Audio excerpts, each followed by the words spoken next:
So here we are coming up on the big game of the week, Colorado University, Colorado Buffs versus TCU, was the Horned Frogs.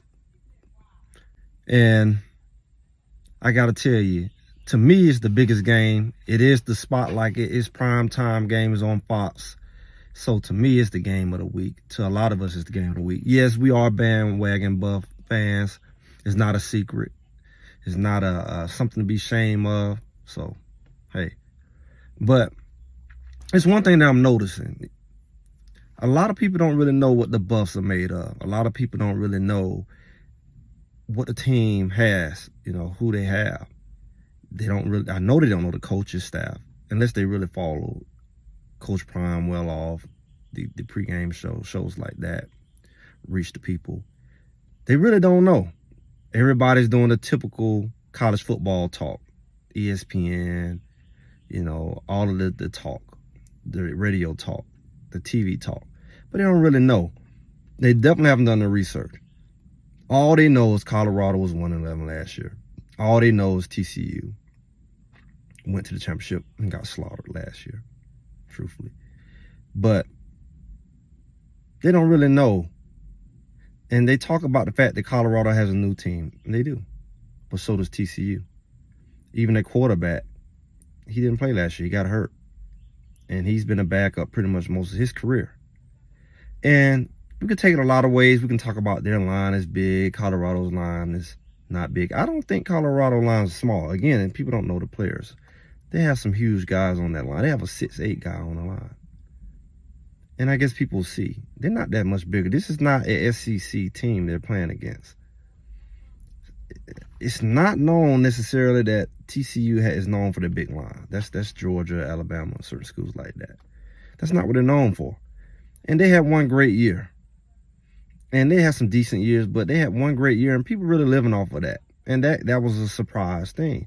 And a lot of their players are gone. The quarterback, a lot of key players are gone. I mean, I believe even the offensive coordinator's gone, right?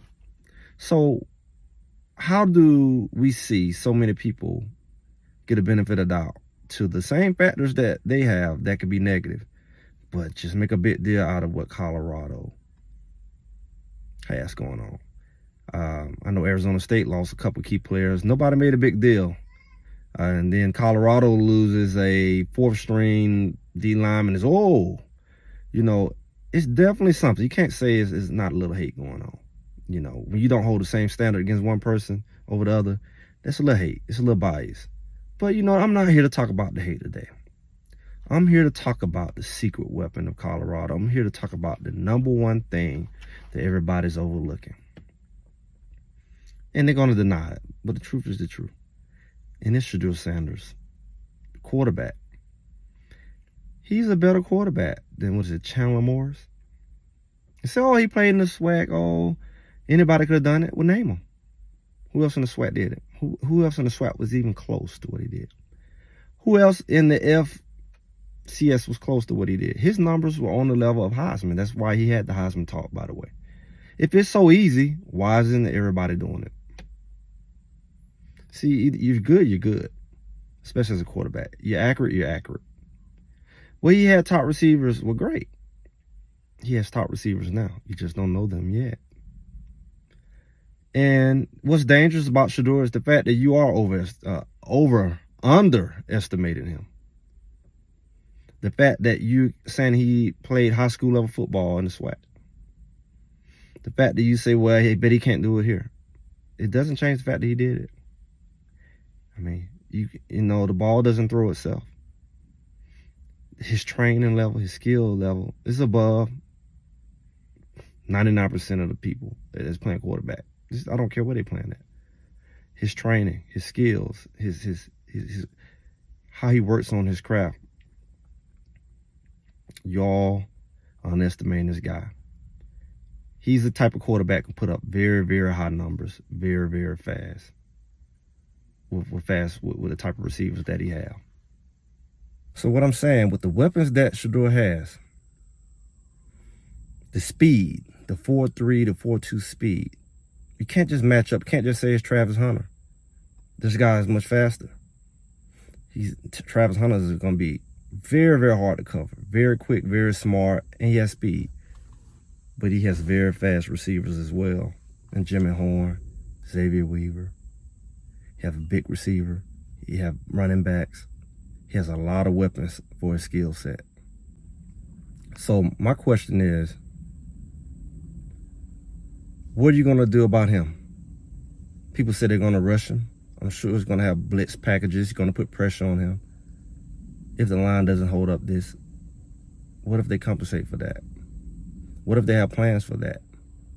What if that opens up a can of worms? See, he's mobile. Far more mobile than you give him credit for. And he's far more accurate than you give credit for. He's not a SWAC accuracy. He's highly accurate. Short, intermediate, and long.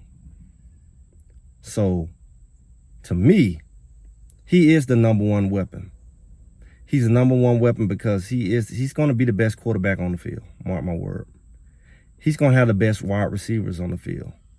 And he probably have the best running backs in the game. I mean, that depth. People are not respecting the depth of Colorado. They're saying they don't have depth. They have almost too much depth in some places. The defense is going to hold their own. The offense is definitely going to hold their own. And they are both trained to work at a fast pace because the defense have been going against this fast-paced offense from the beginning. So they say TCU has a fast pace. The defense has been training for that all summer, all spring. And I just hope TCU is ready for the fast pace that Colorado brings. I've seen a video. They seem very lackluster. People say it was hot, I guess. But just the urgency and the tempo just didn't look the same. The standard wasn't the same. A lot of people are missing out on the fundamentals. A lot of people haven't played football, clearly. These things matter. How do you train, how you practice, how you prepare matters. It's not this old, their team was thrown together. Oh, they only got a certain amount of 4-star, 5-star. You're not respecting their coach. You're not respecting their quarterback. You're not respecting any of the players. I was looking at the thing on, Derek McClendon, how well he played at Florida State. It's a lady named Cheryl C. You might want to check her out. She's doing full-blown documentary style on the players that transferred. And when you look at it, we have players that done well in the SEC, ACC, very well. They're on this team. And the best you can say is they don't gel. Well, if they went to the NFL, they have to gel. The portal makes teams have to gel. The portal makes it a reality that 20 players, 30 players, 40 players can transfer to one team. The portal makes key players be replaceable within months, weeks. That's not an excuse. Everybody has to deal with gelling. They may not have to deal with as many, but guess what? Only 11 players can play at a time on each side of the ball. It doesn't matter if they have 60, 50, 70 players. Doesn't matter because only 11 is playing at one time. And that's including the line and the skill positions. So that's who have to gel, the people on the field. So that excuse is out the door. Because in that case, if you're looking at 11 on 11, they probably got the same amount of players on both teams that are new, that are playing those key roles. Think about that. And the fact that you underestimate these guys as some kind of whatever, but they were perfectly good enough to be recruited by the other big Power 5 schools. But they're only sorry because they went to Colorado now. That's weird. And that's unrealistic. That's dishonest. Shedeur Sanders went to play with his dad. You call it daddy ball. But he was highly recruited. He won multiple state championships. But you undermine him because who they play for. So is it hate for Coach Prime? Clearly. Jealousy, I don't know. But you know who he is. And people want to play for him. We've seen what Travis Hunter did to go play from JSU. But then you undervalue the people played at JSU because they went and played there. But it was who they were playing for. You can't undervalue this guy because you have an issue with his dad. You can't undervalue this guy because he played at JSU. You better look at the skills. We're only a few days away. Y'all gonna learn today or Saturday. Y'all like and subscribe. Join us live. I got a feeling it's gonna be a lot of surprises. And I don't think it's gonna be me.